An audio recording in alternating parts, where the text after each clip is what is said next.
Growing up, James and the Giant Peach was one of my favorite movies. I used to watch it all the time. It's one of the, like, saddest movies. It's so fucking sad. Is it a Roald Dahl book? I believe it's a Roald Dahl book. I don't even know if I'm saying his name right. We're gonna say it is. It's about this little boy named James, and he lives with his parents, and he's so happy. He's having a great life. Hey, I've got ya. Happy birthday, darling. And then they get killed by this rhino. Now, to this day, I don't understand if they got killed by a real rhino or if the rhino was a metaphor for something else. He ends up moving with his aunts. Now, his aunts are the biggest bitches I've ever seen in my life. How dare you even dream of leaving? This is the only home you'll ever have. No one else would tolerate a worthless little nothing like you. Like, terrible people. They, like, mock him all the time because his parents are dead.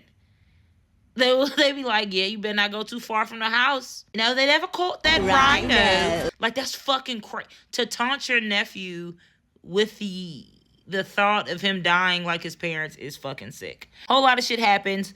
Marvelous things will happen. He ends up meeting this weird-ass man at his fence that gives him these magical crocodile tongues. Tongues? 1,000 long, slimy crocodile tongues, boiled in the skull of a dead witch for 20 days and 20 nights.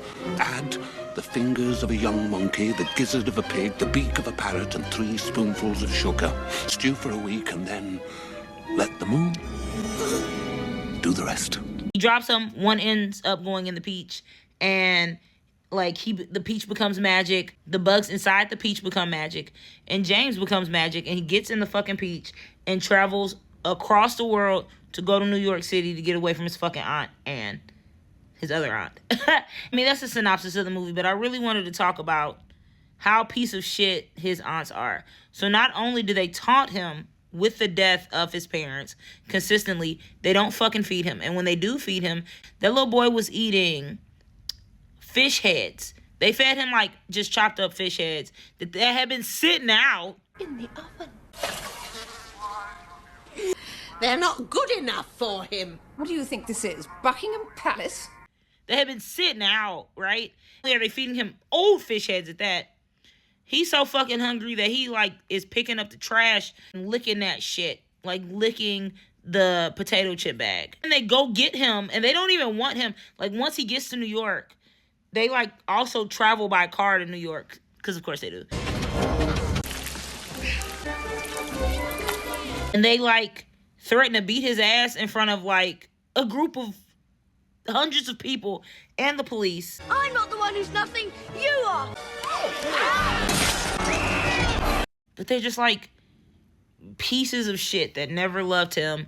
They treat him so poorly, and it's such a fucking sad ass movie. I mean, in the end, he moves to New York and the bugs raise him. Hey, you old biddies! James, dinner is ready. All right, nearly finished. But it's still such a sad movie how shittily they treated him, especially when he was so happy with his parents. You know, in a lot of the Disney movies, either the parents die or somebody's just terrible or it's a terrible stepmother, whatever. Those got to be the worst guardians in Disney movies. Those have to be at least in the top 5 of worst guardians in a Disney movie. He's so sad. He was such a sad ass. My name is James. That's what mother called me.